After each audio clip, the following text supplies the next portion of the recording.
দর্শক, আমন্ত্রণ জানাচ্ছি আমাদের নিয়মিত টক শো এই সময়।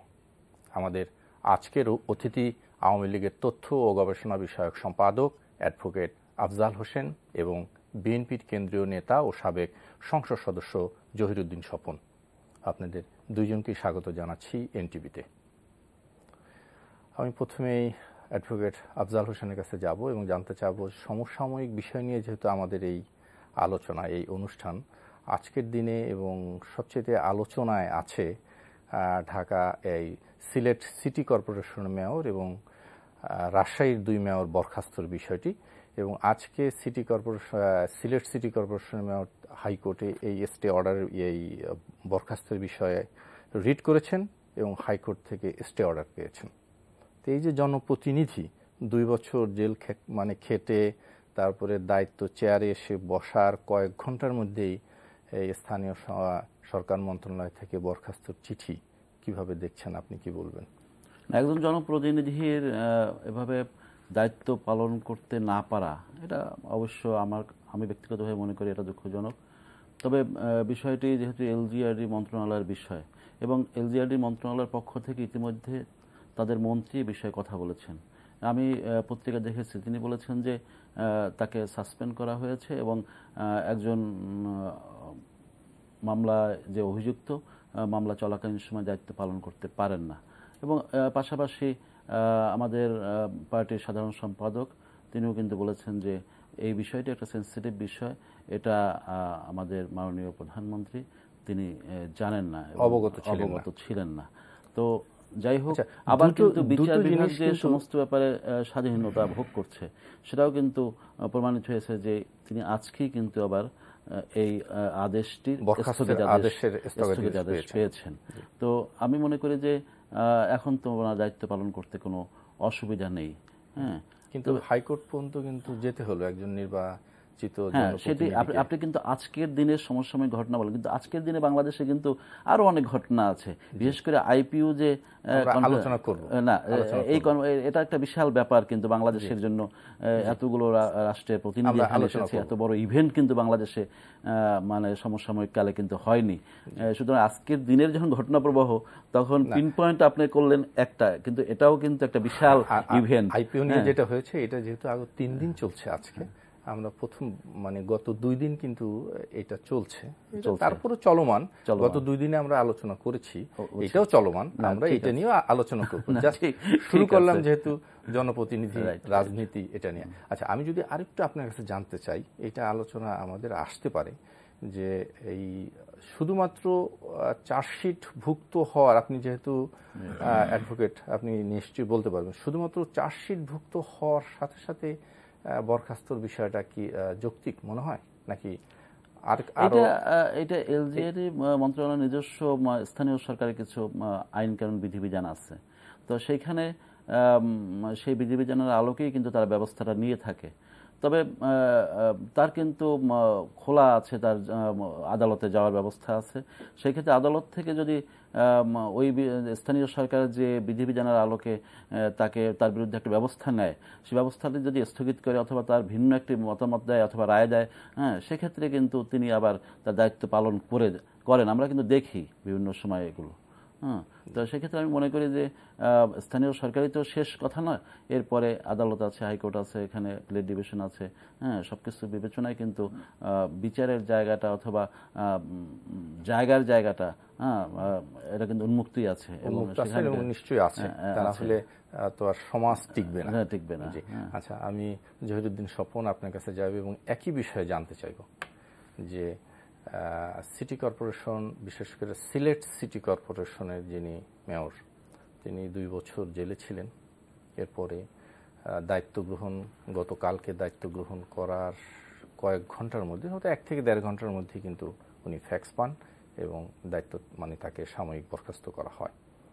তো এখানে যে জিনিসটা উঠে এসছে, আমি যে কথাটা আফজাল ভাইকে বলেছিলাম, যে এই যে মামলায় অ্যাকিউজ হওয়ার আগেই অভিযুক্ত একটা জিনিস আর দণ্ডপ্রাপ্ত আর একটা জিনিস, সেটা নিয়ে যদি কিছু আপনি বলবেন। জি জি, না, এটা তো খুবই দুঃখজনক এবং আমি এবং অ্যাডভোকেট আফজাল সাহেব আমরা দুজনেই ছাত্র জীবনের সহকর্মী। আমরা ক্যামেরার বাইরে আমাদের খুবই ঘনিষ্ঠতা। এবং রাজনৈতিক কর্মীর বাইরেও সে যেহেতু একজন আইনের লোক, সে আমার চেয়ে আরো ভালো বুঝবে। রুল অফ ল অথবা আইনের শাসনে জনপ্রতিনিধিদের যদি এইটুকু নিরাপত্তা দিতে না পারা যায়, তাহলে প্রকারান্তরে কিন্তু দেশের জনগণের যে অধিকার নাই এটাই প্রমাণিত হয়। এবং বিশেষ করে আওয়ামী লীগের মতো এত দীর্ঘ ঐতিহ্যসম্পন্ন রাজনৈতিক দল যখন ক্ষমতায় থাকে, তখনও যদি এরকম নির্বাচিত জনপ্রতিনিধিদের ব্যাপারে সরকার অথবা নির্বাহী বিভাগ এভাবে কোপানলের মধ্যে তাদেরকে বারবার পড়তে হয় এবং আদালত বারবার সরকারের এই সমস্ত আদেশকে স্থগিত করে দিয়ে সরকারের অন্যায়কে যদি জনগণের সামনে উন্মোচিত করতে থাকে, বিশেষ করে সারা পৃথিবীর পার্লামেন্ট মেম্বাররা কিন্তু এখন বাংলাদেশে, তারাও কিন্তু প্রত্যক্ষ করছে এই জিনিসগুলি। একদিকে জাতীয় সংসদে বিরোধী দল নাই, এই পার্লামেন্ট 153 জন বিনা প্রতিদ্বন্দ্বিতা নির্বাচিত একটা পার্লামেন্ট। যেই বিরোধী দল নারায়ণগঞ্জে বা এই কুমিল্লা সিটি কর্পোরেশনে এই পরিমাণ ভোট দিয়ে যেতে, সেই বিরোধী দলের ভোটাররা কিন্তু জাতীয় সংসদে নাই। আবার সেই সরকার, সেই পার্লামেন্টের নির্বাচিত সরকার যদি একের পর এক জনপ্রতিনিধিদেরকে সিটি কর্পোরেশনের ফলাফলে, তার মানে বিষয়টা এভাবেই প্রমাণিত হয় না জাতীয় নির্বাচনে ভোট বিএনপি বিহীন, আবার সিটি কর্পোরেশনে নির্বাচন করে যদি জেতার পরে তাহলে আবার তাদেরকে এভাবে বাতিল করা হবে না। কিন্তু সিলেটের মেয়র যে আরিফুল, তিনি তো একটি মামলায় অভিযোগ সম্পূরক চার্জশিটে আসামি হয়েছেন। না, প্রশ্নটা হলো যে অভিযোগের আসামি হওয়া, অভিযোগ করা, এটার জন্য কিন্তু আমার বিরুদ্ধে বা আপনার বিরুদ্ধে অভিযোগ করাটা কিন্তু আপনার মৌলিক অধিকার। যে কেউ আমরা যে কারোর বিরুদ্ধে অভিযোগ করতে পারি, তাই না?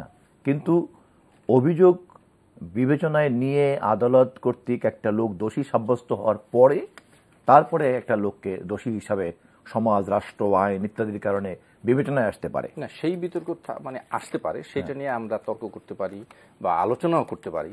কিন্তু যখন এই প্রশ্ন আসে সামনে যে একটি জনসভায় সঞ্জিত সেনগুপ্তের জনসভায় বোমা হামলার ঘটনায় সে সম্পূরক চার্জশিটে আসামি হলেন, তো পুলিশ কিন্তু প্রাথমিক তদন্ত করে নিশ্চয়ই তার সত্যতা পেয়েছেন, এই জন্য কিন্তু তাকে অভিযুক্ত করেছেন। আমরা যদি ধরে নিই আইনের ভাষায়, যেটা আফজাল ভাই বুঝবেন ভালো, আপনিও বুঝবেন, কিন্তু প্রাথমিক তো তার সত্যতা নিশ্চিত হয়েছে যে তিনি।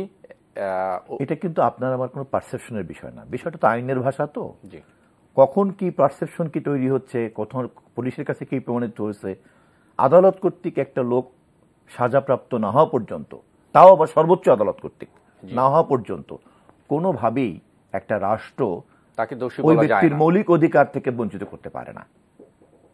যদি একসময় প্রমাণিত হয় যে পুরো জিনিসটাই মিথ্যা ছিল, তাহলে এটাকে রেট্রোস্পেক্টিভ এফেক্ট দেওয়া যাবে, ভূতাপেক্ষা দেওয়া যাবে, তাকে এই পথ ফিরিয়ে দেওয়া, জনগণকে সেবা করার যে রায় ম্যান্ডেট দিয়েছিল জনগণকে সেই ম্যান্ডেটকে আবার ফেরত দিয়ে দেওয়া যাবে না।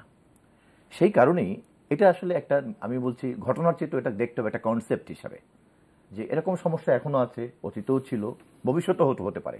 নীতিগতভাবেই আমাদের রাজনৈতিক দলগুলিকে সিদ্ধান্ত নিতে হবে যে ক্ষমতায় থাকলেই এই ধরনের ক্ষমতা আচরণ করাটা ঠিক কিনা। ধরেন কালকে বিএনপি ক্ষমতায় আসবে, 1 মিনিট বিশেষ করে ফেলছি, কালকে বিএনপি ক্ষমতায় আসবে, মনে করেন একই জায়গায় আজকে যেখানে আরিফুল হক আছে সেখানেই মনে করেন সিলেটের কামরান হোসেন সাহেব, ওই যে আগে যে মেয়র ছিলেন, এবং বিএনপি একই আচরণ করতেছে, তাহলে কি জিনিসটা জাস্টিফাইড? নিশ্চয়ই তা হতে পারে না। তাহলে এরকম সমস্যাও কিন্তু আসবে। তাহলে এটার জন্য একটা আমাদেরকে নীতিগত জায়গা তৈরি করতে হবে। সেই নীতিগত জায়গাটা হচ্ছে এই যে সর্বোচ্চ আদালত কর্তৃক একটি লোক দোষী সাব্যস্ত না হওয়া পর্যন্ত রাষ্ট্র সমাজের কোনো আইন বা অধিকার থেকে তার বঞ্চিত হওয়া উচিত নয়। প্লিজ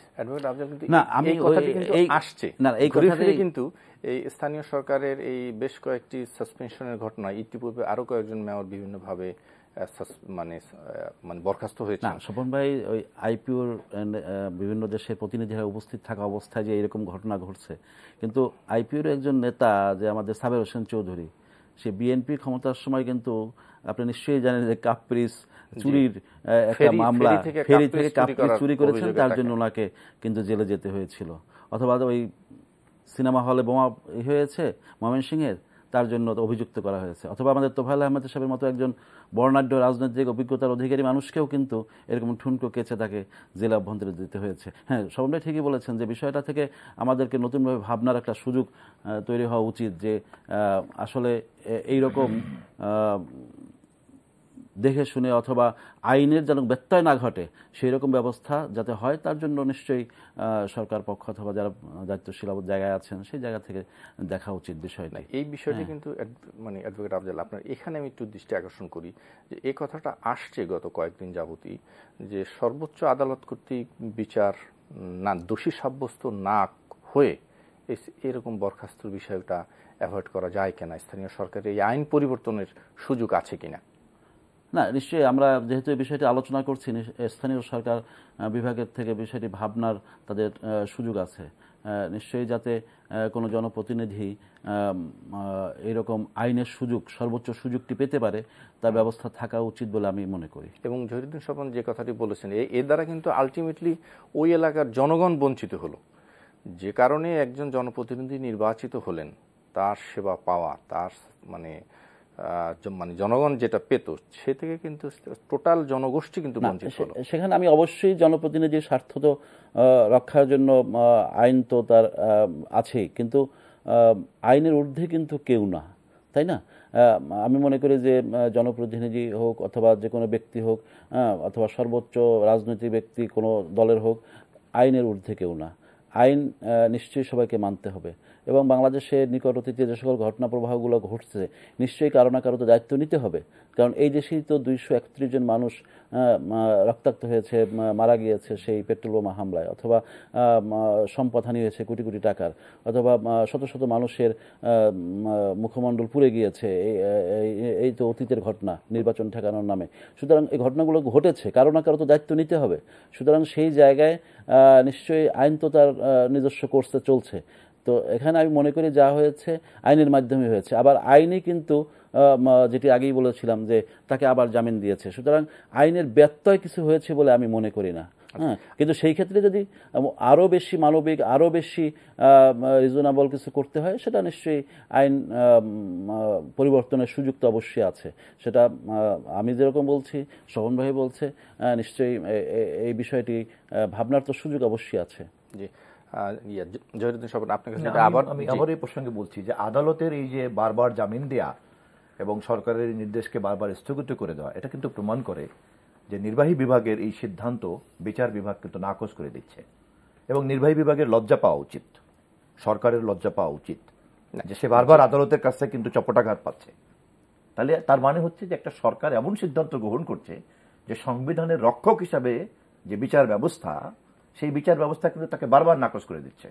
কালকে কিন্তু আদালতের এই নির্দেশ সরকার কিন্তু অমান্য করতে পারবে না। তাহলে সরকারকে কিন্তু দুটো, একটা হচ্ছে আগের দিন তাকে সিদ্ধান্ত নিতে হচ্ছে, একটা পরের দিন। হ্যাঁ, এটা দিয়ে আদালতের সাহস প্রমাণিত হচ্ছে, কিন্তু একই সঙ্গে কিন্তু নির্বাহী বিভাগের দায়িত্বহীনতাও কিন্তু প্রমাণিত হচ্ছে। না, ঠিক দায়িত্বহীনতা কেন বলবেন আপনি?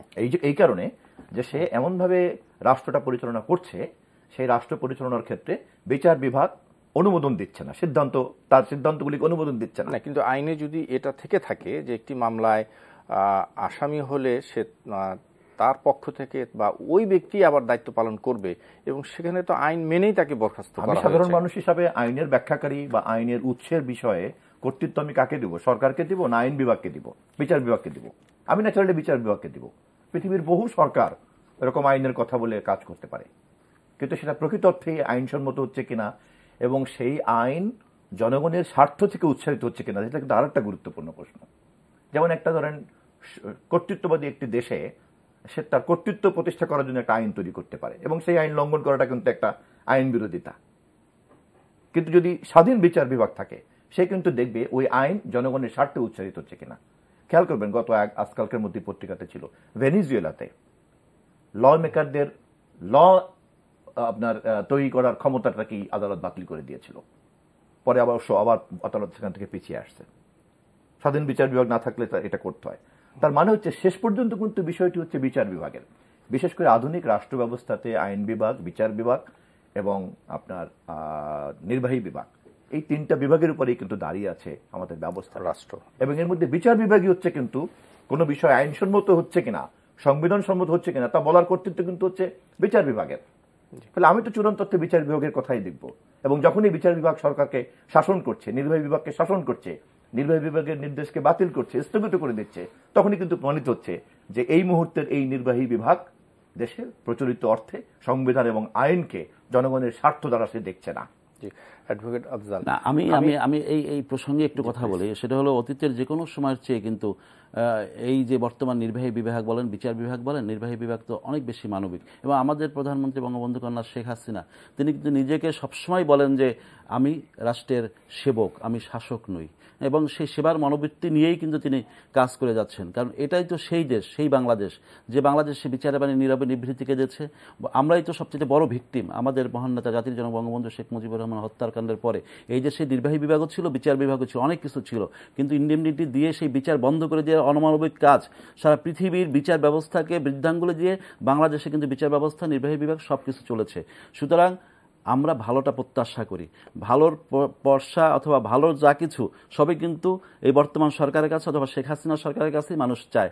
কিন্তু অতীতে কে কি করেছে সেই জায়গায় কিন্তু কেউ যায় না। সবাই কিন্তু সব ভালোটাই কিন্তু আমাদের কাছ থেকে প্রত্যাশা করে। নিশ্চয়ই আমরা ভালো কিছু দেব সেটা আশা করি, কিন্তু নিশ্চয়ই সেটা হচ্ছে না। যে দীর্ঘদিন পরে বঙ্গবন্ধুর হত্যার বিচার হয়েছে না, এই দেশে ৭১-এর খুনি সেই ঘাতক আলবাদা রাজাকারদের বিচার এই দেশে হয়েছে না, সব কিছু কিন্তু হচ্ছে। হ্যাঁ, সুতরাং এগিয়ে যাচ্ছি আমরা, সমস্ত কিছুতেই আমরা কিন্তু এগিয়ে যাচ্ছি। সুতরাং আমরা কিন্তু এই যে হতাশাব্যঞ্জক কথাবার্তা না বলে আমরা মনে করি যে আমাদের এগিয়ে যাওয়াটা, হ্যাঁ, সেখানে যদি কোনো ব্যত্যয় থাকে, আরও বেশি বিচার ব্যবস্থাকে আরও বেশি মানবিক, নির্বাহী বিভাগকে আরও বেশি মানবিক, আরও বেশি যদি কোনো আমাদের কথা থাকে সেটা হতে পারে। সেই ক্ষেত্রে আমি কিন্তু কথা বলছি না। হ্যাঁ, কিন্তু আমাদের এই বিচার ব্যবস্থা, যেটা আমি বললাম যে এই বিচার ব্যবস্থা অতীতের যে কোনো সময়ের চেয়ে অথবা স্বাধীন, এবং আমাদের এই যে নির্বাহী বিভাগ অতীতের যে কোনো সময়ের চেয়ে মানবিক এবং মানুষের স্বার্থ সংশ্লিষ্ট বিষয় নিয়ে সে কিন্তু ভাবে এবং কাজ করে। জি, আচ্ছা, আপনি কিন্তু আপনার বক্তব্য শুরুতে বলছিলেন, এবং আমরাও আজকে দেখেছি আওয়ামী লীগ সাধারণ সম্পাদক ওবায়দুল কাদের বলেছেন যে এই স্থগিত এই বরখাস্তর বিষয়টি প্রধানমন্ত্রী অবহিত ছিলেন না। রাজনৈতিক কোনো ইঙ্গিত আছে এই বক্তব্যে?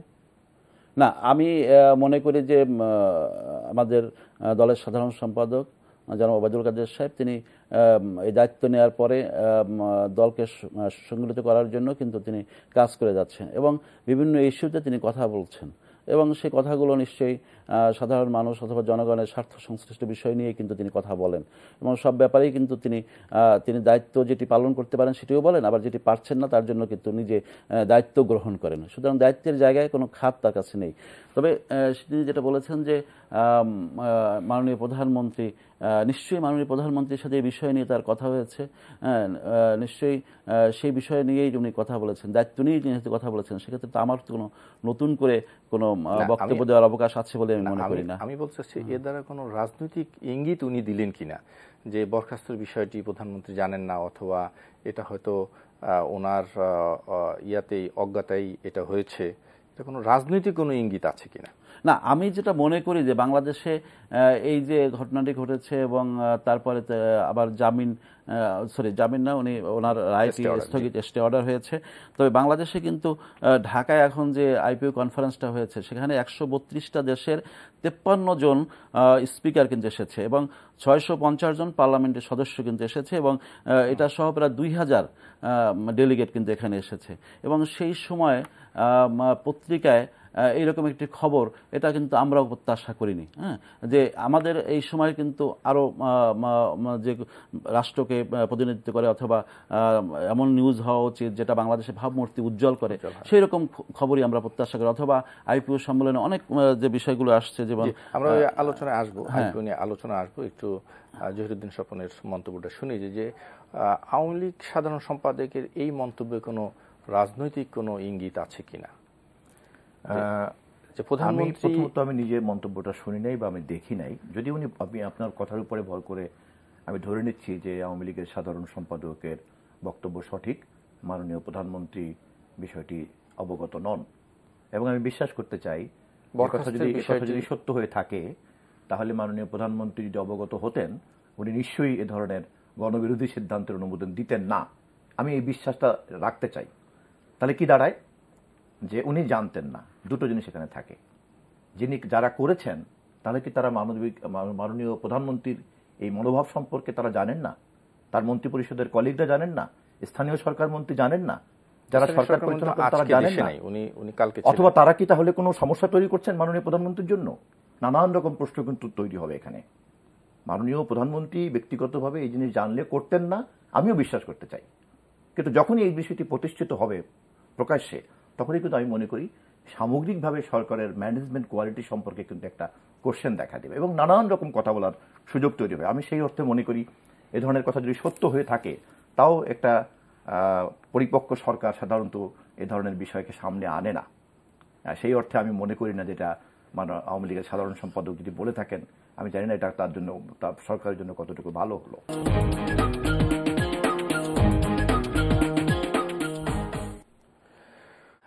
জহিরুদ্দিন স্বপন বলছিলেন, আপনি যদি কিছু বলেন। না, স্বপন ভাই এই সরকারের ম্যানেজমেন্ট ক্যাপাসিটি নিয়ে একটু কথা বলছেন। আমি মনে করি যে ম্যানেজমেন্ট ক্যাপাসিটিতে এই সরকারের চেয়ে অতীতে অন্য মানে এই সরকারের কাছাকাছি কেউ এসছে বলে মনে করি না। কারণ এইটা তো আমরাই দেখেছি যে নিশ্চয়ই সেই যখন এই দেশে বন্যা হয়েছিল, তখন বিবিসি বলেছিল যে 2 কোটি মানুষ না খেয়ে মারা যাবে।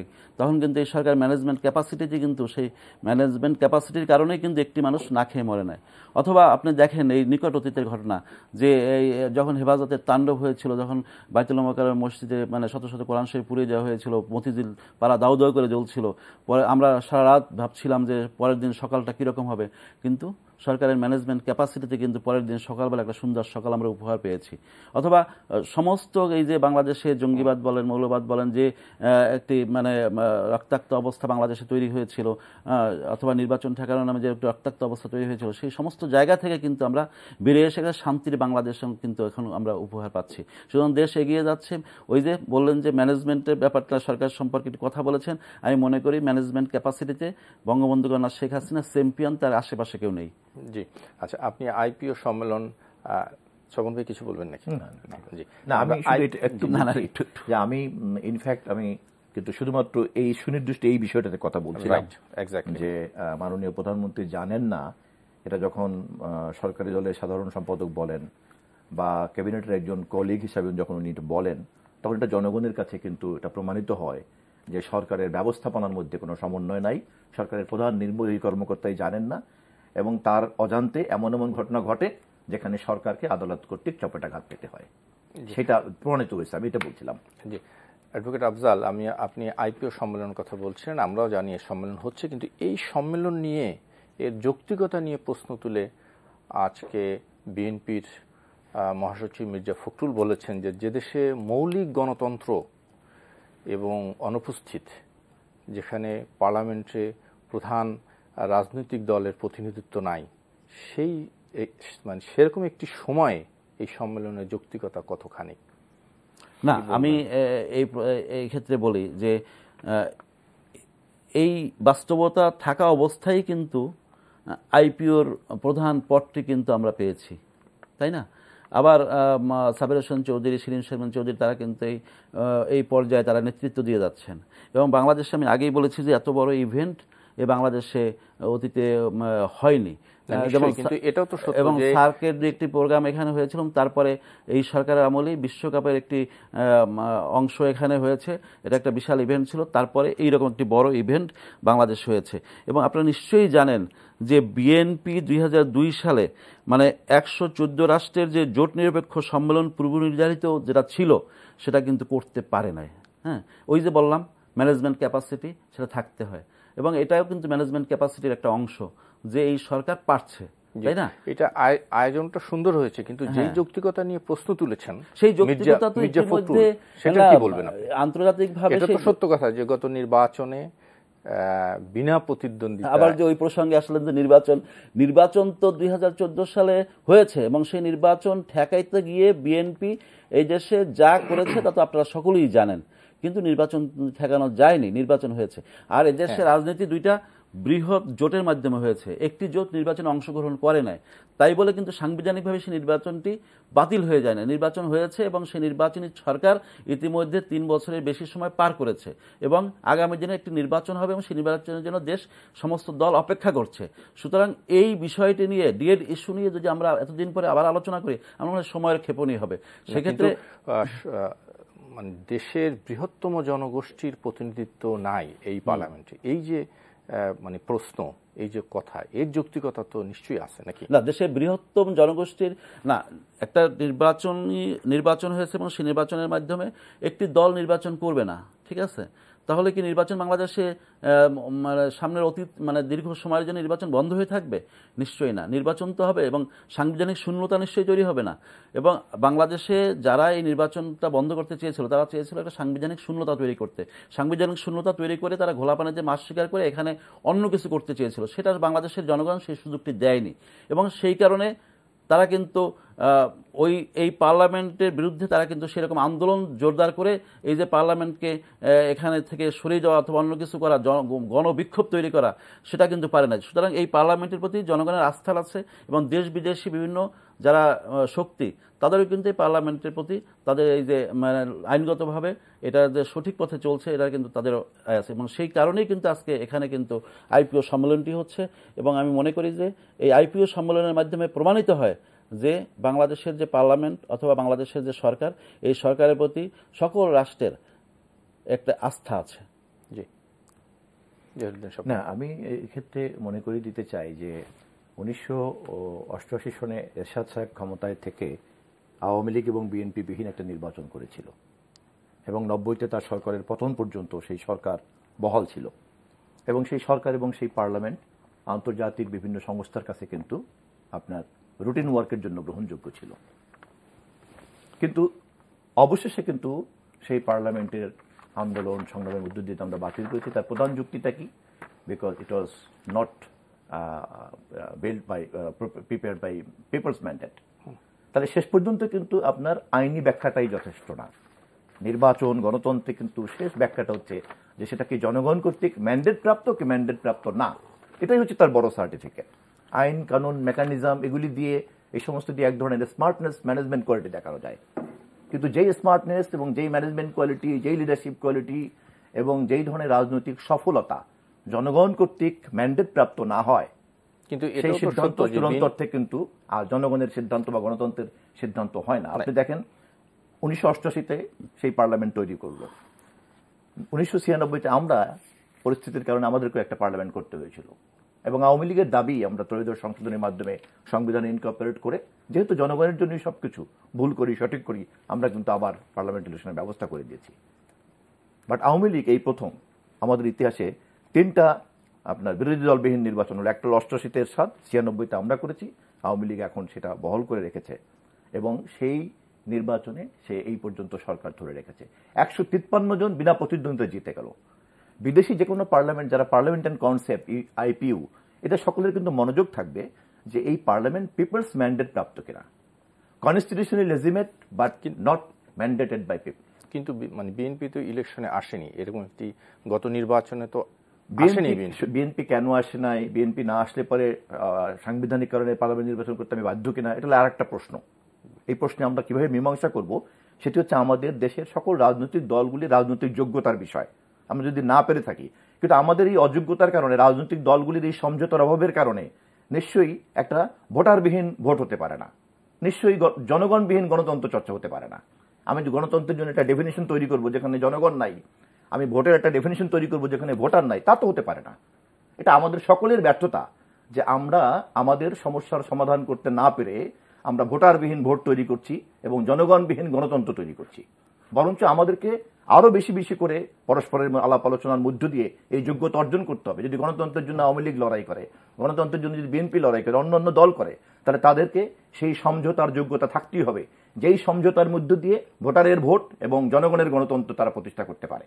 যতক্ষণ তা না করতে পারবে, চালাকি করে এর মধ্যে যদি কেউ জিতেও যায়, ওটা কিন্তু প্রকৃত অর্থে পিপলস ম্যান্ডেট প্রাপ্ত হবে না এবং এর জন্য খেসারত দিতেই হবে। এটা আমার বক্তব্য নয়, ইতিহাস পাঠ করলেই আমরা এটা পাবো।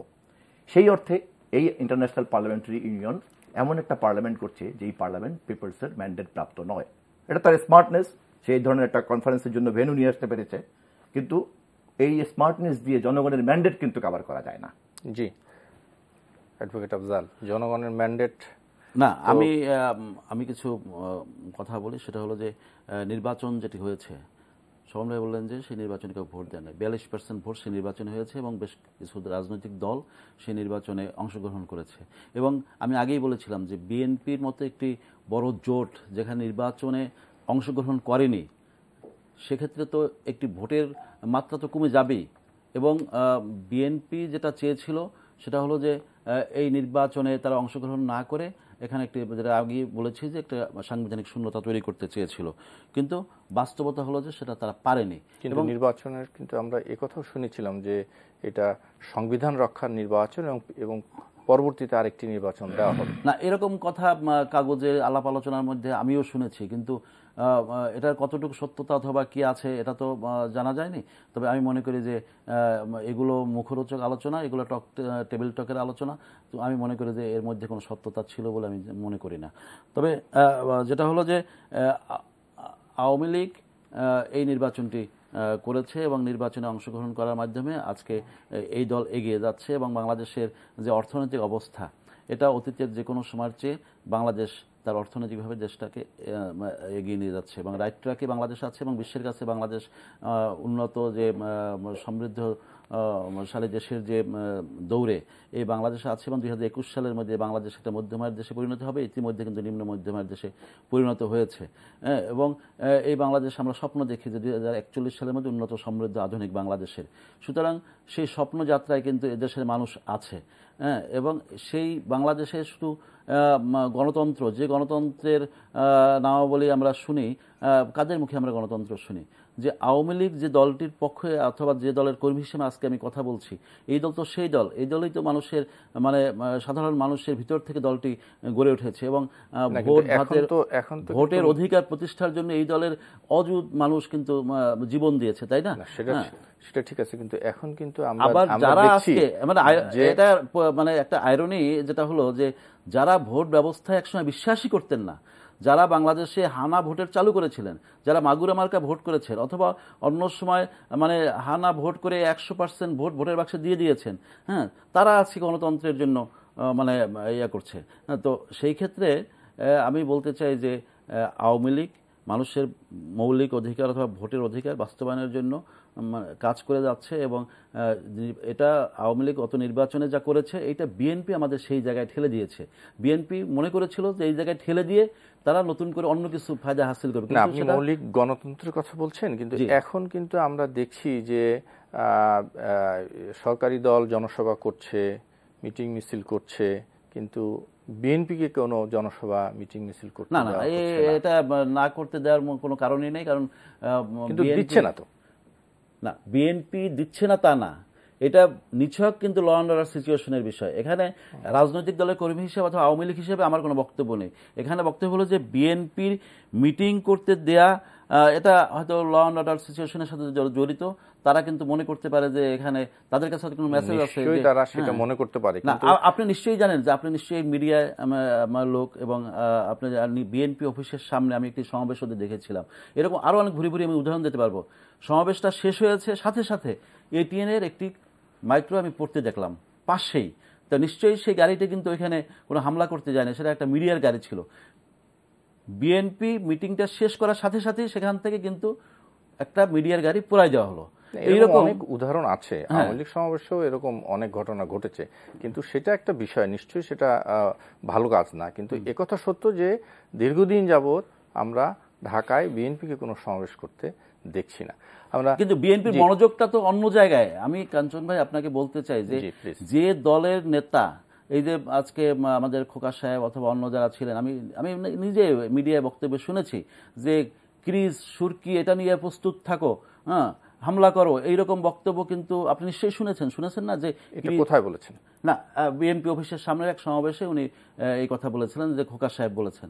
তো সুতরাং এই যে একটা আগ্রাসী মনোভাব, দেশের মধ্যে একটা এনার্কি তৈরি করা, একটা খুন খারাপি তৈরি করা, না খুন খারাপি যে হয়েছে তা তো অস্বীকার করা।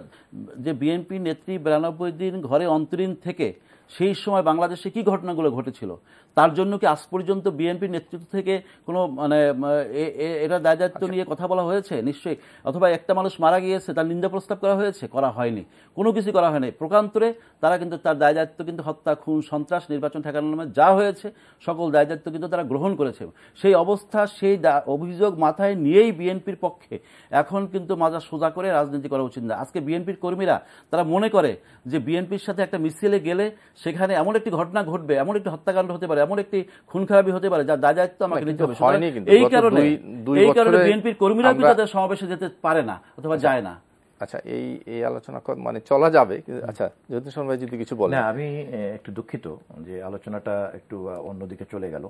আমি ব্যক্তিগতভাবে কখনো এই ধরনের আলোচনাদের উৎসাহ বোধ করি না, কারণ এই ধরনের অনুষ্ঠানের যারা দর্শক শ্রোতা আমি মনে করি তারা আমাদের চাইতে কম জ্ঞান রাখেন না, কম তথ্যও রাখেন না, এবং আমাদের চাইতে কোনো অংশই তারা কম জ্ঞানী না। ফলে বাস্তবত বাংলাদেশ আওয়ামী লীগ কী জিনিস, জাতীয়তাবাদী দল কী জিনিস, ৭৯-তে দল জন্ম নেওয়ার পর থেকে এই দলের ক্ষমতা প্রতিযোগিতা তাদের চোখের সামনেই তো, তাই না? মানে যারা এই মুহূর্তে মনে করেন ৫০ থেকে ৬০ বছর বয়স, তাদের সামনে যদি আমি এই সমস্ত মানে গিবাদ গাইতে শুরু করি আওয়ামী লীগ সম্পর্কে, আর আফজাল সাহেব যদি গিবাদ গাইতে শুরু করে, ব্যাপারটা মনে করার কোনো কারণ নাই যে তারা বোকা, আমি যাহা বলবো তাহাই তারা আওয়ামী লীগের হিসাবে মেনে নেবে, আর আফজাল যেটা বলবে ওইটাই তারা বিএনপি হিসাবে মেনে নেবে। বরঞ্চ অনেক ভুল ত্রুটির মধ্য দিয়ে বাংলাদেশের গণতান্ত্রিক প্রক্রিয়া এগিয়ে চলছে। আওয়ামী লীগ বিএনপি সহ আমরা বারবার শাসন ক্ষমতায় ছিলাম, আর এখন বর্তমানে আওয়ামী লীগ আছে, এবং আমাদের অনেক ভুল ত্রুটিও আছে। আবার আমাদের সকলকে মিলেই সমাধান করতে হবে। গণতন্ত্র বিএনপি একা চালাতে পারবে না, গণতন্ত্র আওয়ামী লীগ একা চালাতে পারবে না। ফলে কথা বলার সময় আমাদেরকে বুঝতে হবে যে প্রতি পদে পদে পদে পদে আমাদেরকে কিন্তু এই ব্যবস্থাটাকে উন্নত করতে হবে। আমরা দল করিটাই আমাদের একমাত্র পরিচয় না, তার চেয়েও বড় পরিচয় আমরা দেশপ্রেমিক নাগরিক। কারণ আমি দেশের জন্য রাজনীতি করি, আর দেশের জন্য রাজনীতি করার জন্য মাত্র একটি দল থাকবে তা তো হতে পারে না। তাহলে আওয়ামী লীগ এক দল থেকে বহু দলে ফিরে আসতো না, এবং এখনো সে বহু দল বজায় রেখেছে, এমনকি জোট করে ক্ষমতা আছে। তার দরকার না থাকা সত্ত্বেও সে জোট করে ক্ষমতা আছে। অতএব আমাদের আলোচনার বিষয়বস্তুটা থাকবে হচ্ছে এই, যে আমাদের দেশের রাজনৈতিক ব্যবস্থাকে উন্নত করে জনগণের কল্যাণকে নিশ্চিত করতে আমরা আরো কি করে গণমুখী আইন করতে পারি, এবং সেই আইনগুলির প্রয়োগ এবং বাস্তবায়নকে নিশ্চিত করতে পারি, সেটাই হবে আমাদের লক্ষ্য আলোচনার। বিশেষ করে তার মতো পরীক্ষিত নেতাকর্মী, আমার মতো পরীক্ষিত নেতাকর্মী। সেজন্য আমি কিন্তু দলবাজির আলোচনা, গিবাদগার আলোচনাতে আমি উৎসাহ বোধ করছি না। আমার আলোচনাটা ওইখানেই, আপনি যেখান থেকে শুরু করেছিলেন, যে আমাদের দেশের নির্বাচন ব্যবস্থাটাকে ভোটারের কাছে ফিরিয়ে নিয়ে যেতে না, এই প্রসঙ্গে আলোচনা এটাই হচ্ছে গুরুত্বপূর্ণ। আমাদের কার কি ভুল ত্রুটি আছে, যা হয়েছে অতীতের ভুল ত্রুটির অজুহাতে আমি ক্ষমতায় বসে আরো বেশি বেশি করে ভুল করব, আরো বেশি বেশি স্বৈরাচার হব, এটা কোনো যুক্তি হতে পারে না। আমরা আলোচনার একদম শেষ পর্যায়ে আছি। ছোট্ট একটু আমার আগ্রহ ছিল, যেহেতু দুজন সাবেক ছাত্র নেতা আমাদের সামনে আছেন, বর্তমান ছাত্র রাজনীতি নিয়ে এবং নির্বাচন ব্যবস্থাপনা আপনি কথা বলছিলেন, এবং আমরা দেখতে পাচ্ছি আওয়ামী লীগের সাধারণ সম্পাদক ওবায়দুল কাদের বিভিন্ন ছাত্র এবং সমাবেশে উনি, এবং মানে ঢাকা বিশ্ববিদ্যালয় থেকে বিভিন্ন জায়গায় শিক্ষা প্রতিষ্ঠানে গিয়ে কিন্তু ছাত্র সংসদ নির্বাচন দেওয়ার ব্যাপারে আগ্রহ প্রকাশ করছেন, শিক্ষামন্ত্রীকে বলছেন যে নির্বাচন দেওয়া হোক। একদম শেষ সময় এই 1 মিনিটের মধ্যে আমি অবাক হয়ে যাই। আমি প্রথমে অভিনন্দন জানাই রাষ্ট্রপতিকে, এবং দ্বিতীয়ত অভিনন্দন জানাই জনাব ওবায়দুল কাদেরকে। একই সঙ্গে আমি অবাক হয়ে যাই যে যেই দলের এত ক্যাপাসিটি, এবং যেই দলের মহামান্য রাষ্ট্রপতি এরকম আশা ব্যক্ত করেন ইউনিভার্সিটি ক্যাম্পাসে বসে, দলের সাধারণ সম্পাদক এটা চান, অথচ তারপরেও ক্যাম্পাসের নির্বাচন তো দূরে থাকুক, আমার জানা মতে ক্যাম্পাসগুলিতে এখনো পর্যন্ত আপনার, এমনকি গতকালকে পত্রিকায় দেখলাম ব্রাহ্মণবাড়িয়ার কোন একটা থানাতে ছাত্রলীগ গিয়ে সেখানে যে আচরণ করেছে, পুলিশ সেখানে বরঞ্চ গোটা থানার পুলিশ ক্ষুব্ধ হয়েছে। তো এই জায়গাটায় বরঞ্চ আমার উদ্বেগ যে প্রকৃত অর্থেই আমাদেরকে আওয়ামী লীগ বলেন, বিএনপি বলেন, সমস্ত রাজনৈতিক দলকেই দেশের শিক্ষা প্রতিষ্ঠানগুলিতে নির্বাচনের ব্যবস্থাটা বহাল রাখতে হবে, এবং দলীয় লেজুরভিত্তিক রাজনীতির বদলে সেখানে একটা মেধাভিত্তিক রাজনীতির ব্যবস্থা করতে হবে। তা না হলে এই দেশ থাকবে না, এবং আমাদের সেই কাজটাই করতে হবে। একদম শেষ সময়। না, আমিও মনে করি যে শিক্ষা প্রতিষ্ঠানে গণতান্ত্রিক চর্চা অব্যাহত থাকা উচিত, এবং আমি যে একটি হলের ভিপি ছিলাম, আজকে এই পর্যায়ে এসেছি, সেটা কিন্তু সেই গণতান্ত্রিক ধারাবাহিকতার, ছাত্র রাজনীতির ধারাবাহিকতায় কিন্তু আমি এখানে এসেছি। সুতরাং আজকে হয়তো ছাত্র রাজনীতির নামে সংগঠনগুলো আছে, কিন্তু সংগঠন থাকলেই তো চলবে না, সেখানে কিন্তু তাদের সুযোগ করে দেওয়া উচিত। সেখানে রাষ্ট্রপতির যে আশাবাদ, আমরা সাধুবাদ জানাই, এবং পাশাপাশি আমরা মনে করি যে এ ব্যাপারে উদ্যোগী হওয়া উচিত প্রতিষ্ঠানগুলোকে। আর ছাত্রলীগ একটা ঐতিহ্যবাহী রাজনৈতিক সংগঠন, অতীতে যখন এই সংগঠন আমরা করেছি তখন হয়তো এত মিডিয়া এত কিছু ছিল না, তখন হয়তো সব জিনিস আসতো না। এখন হয়তো কোথাও কোনো গ্রামে অথবা কোনো উপজেলায় ঠুনকো একটা ঘটনা ঘটলে ওইটাই কিন্তু মিডিয়ায় চলে আসে। এটা দোষের কিছু না, আমি মনে করি সব কিছু আসবে, এর মাধ্যমে মাধ্যমেই শুদ্ধতাও আসবে। সবকিছু মিলিয়ে আমি মনে করি তরুণদের আরো বেশি সজাগ থাকতে হবে, দলের প্রতি আন্তরিক থাকতে হবে, তাহলে কিন্তু তারা মানুষের পাশাপাশি মানুষের শ্রদ্ধা অর্জন করতে পারবে। জি, ছাত্র রাজনীতি এবং সেই সাথে আমি মনে করি জাতীয় রাজনীতির শুদ্ধতা আসুক, আমাদের এই আশাবাদ রইল। এখানে আপনাদের দুজনকে কষ্ট স্বীকার করে এই অনুষ্ঠানে এসেছেন জহিরুদ্দিন স্বপন এবং অ্যাডভোকেট আফজাল, আপনাদের দুজনকে ধন্যবাদ জানাচ্ছি। আপনাকেও ধন্যবাদ। আপনাকেও ধন্যবাদ, আপনার মাধ্যমে দর্শক শ্রোতাকেও ধন্যবাদ। দর্শক, এই ছিল আমাদের আজকের আয়োজন। আগামী অনুষ্ঠানে আবার দেখা হবে। আল্লাহ হাফেজ।